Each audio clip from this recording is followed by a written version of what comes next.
It is Monday, January 10th of 2022, and I'm on my way to work, and hopefully there'll be a lot less drama than there was last Monday.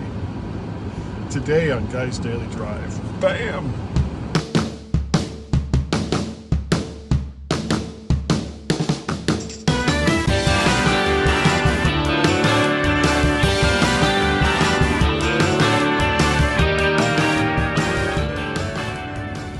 And welcome everyone to Guy's Daily Drive on this cold Monday. I am not sure what it is that I'm going to talk about today, but that's never stopped me before.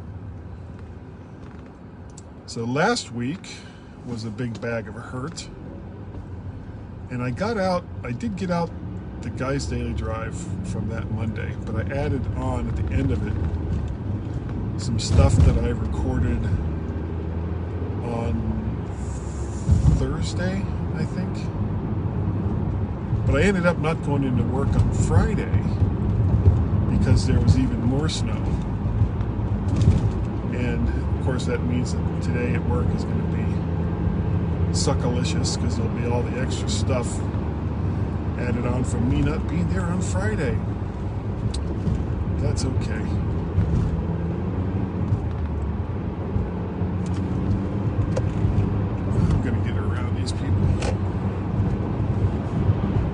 So, a couple of things. NFL regular season ended yesterday, and there was all kinds of fireworks all the way to the very end. Pittsburgh, it was weird. Both Pittsburgh and Baltimore had opportunities to get into the playoffs. But the weird thing was that with the Ravens would have had a better overall record, but there was something about the tie that Pittsburgh had early in the year that made it easier for them to, the scenario for them to get into the playoffs was going to be much easier. Essentially, both teams needed to win that particular game. Whoever won that game had an opportunity to get in, and the one that lost had no chance. So, for Pittsburgh, they needed Jacksonville to beat the Colts, which was really unlikely. And the only other thing that would have kept them from going into the playoffs would have been if the Raiders and the Chargers had tied. For Baltimore, they needed to win their game against Pittsburgh. They needed Jacksonville to beat the Colts. And they needed, what was it? It was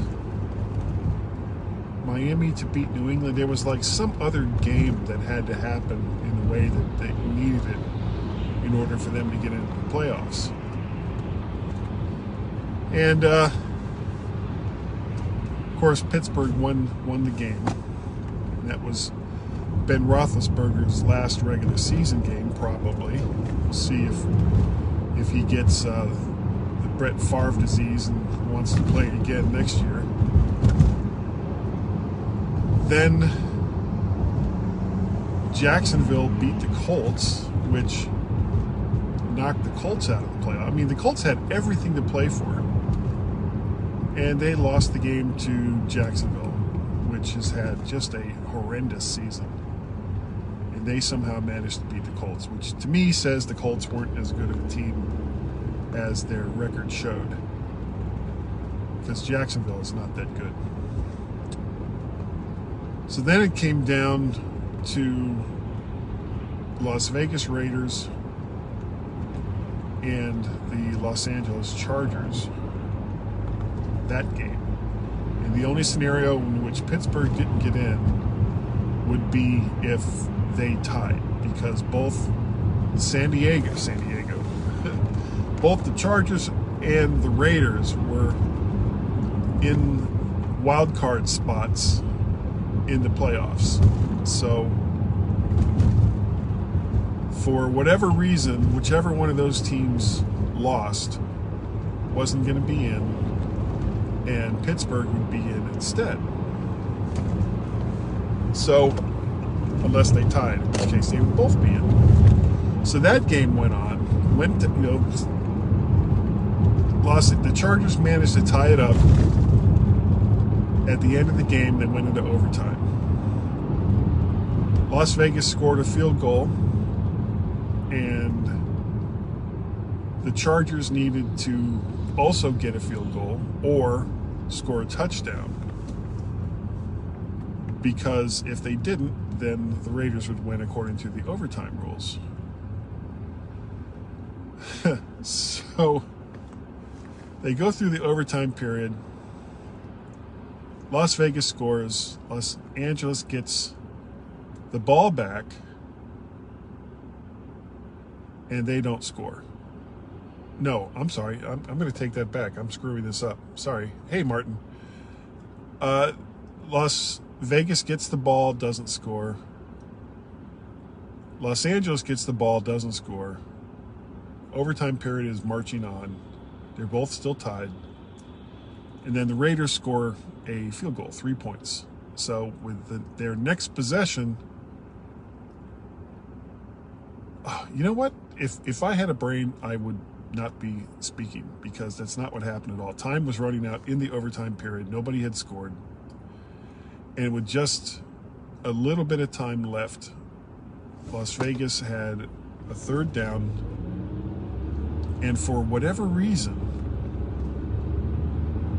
San Diego stopped the clock. The Chargers stopped the clock. And it was like, why would you do that? Because if you guys tie, basically the Chargers were going to be in the playoffs if they won the game or if they tied with the Raiders. And with very little time left, and the Raiders too far away to score or to shoot for a field goal,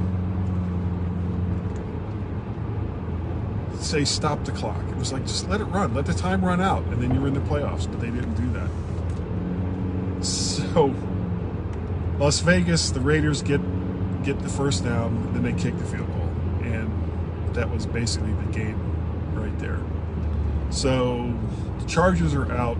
Pittsburgh is in. We'll see at least one more game with Ben Roethlisberger as quarterback for the Steelers. And that's basically it. And my Dolphins somehow managed to beat the Patriots in spectacular fashion. They scored and had a 7-point difference. It was a 7-point difference. Kicked the ball back to the Patriots, and there was very little time left. So, they literally had one play left to go. So they're getting ready to do their alley-oop play. And they're on like the 3-yard line. I mean, the punter for the Dolphins really did a great job. And the Dolphins had run the clock out. So there was almost no time. And so Matt Jones, quarterback for the Patriots, gets the ball, and he does a quick little pass, and they start trying to do it back and forth. And one of the Dolphins manages to snag the ball and run into the end zone for a touchdown. So instead of a 7-point victory, it was a 13-point victory, because they didn't even bother with the extra point. There really wasn't. There was absolutely no need for it, since there was no time left on the clock and the game was over. So, so for the second year in a row, the Dolphins have a winning record, but don't go to the playoffs. And for the first time, I can't remember the last time this happened, the Dolphins beat the Patriots twice in a single season. Amazing. Gives me hope. Tua, I don't know if Tua is the quarterback for the Dolphins for the future. He's had some not great moments, but he's also been injured. So, you know, you have to take that into account too. So next week is super wild card weekend. There's going to be games Saturday, Sunday, and for the first time, Monday. So there's a total of 6 games, and the only team, there's 7 teams per conference that are making the playoffs. It's usually only 6. So there's an extra team, and the only team that gets a bye from next weekend is the number 1 team in each conference. So there's all kind. I couldn't even figure out all the scheduling, how that's all going to work for next weekend. But there's going to be some games next weekend, and then the let's see, that will narrow it down to 4 teams, including the conference champion. And then there'll be another round of playoff games, and then the conference championship games.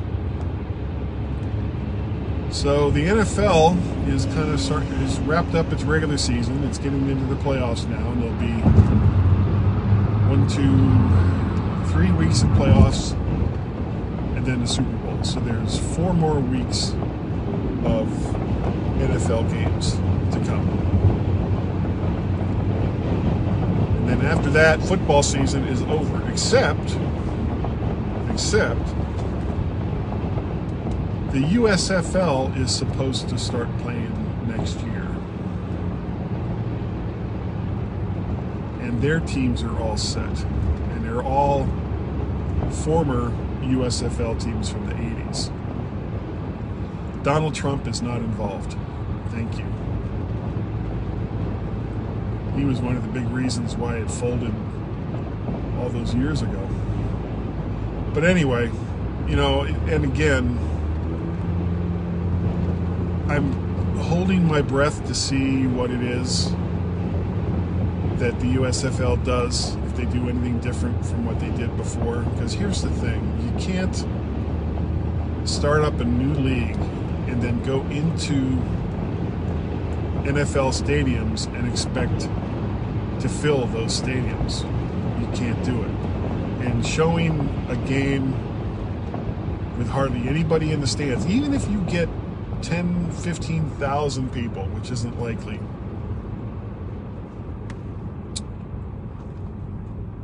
having that many people in a stadium that holds 60 to 90,000 people means that it looks pretty empty. And my idea all along was for one of these spring leagues to kind of do what the Alliance of American Football did. Go to cities that don't have a big NFL presence, and don't try to get these huge mega stadiums. Play in smaller college stadiums with a max of 30 to 40,000. Because you get 15 to 20,000 people in a stadium like that, it looks pretty full. And it just looks like a more exciting game. So we'll see what the USFL does, if they do anything different. I don't know. I don't know what they're going to do. But hopefully someone will figure out a way to do spring football in a way that it's going to still be around after a while. I went to a couple of the indoor games, and they were fun, but it's not the same. You know, indoor game is all score. And there's really not much in the way of finesse in the indoor game. But the outdoor game, I think that's the thing that everybody wants. That's going to do it, I think, for today. Didn't really expect that I was going to talk about football the whole time, but I did. If you want to get a hold of me, suggest a topic so that I don't talk about football again. Yeah. And you would send that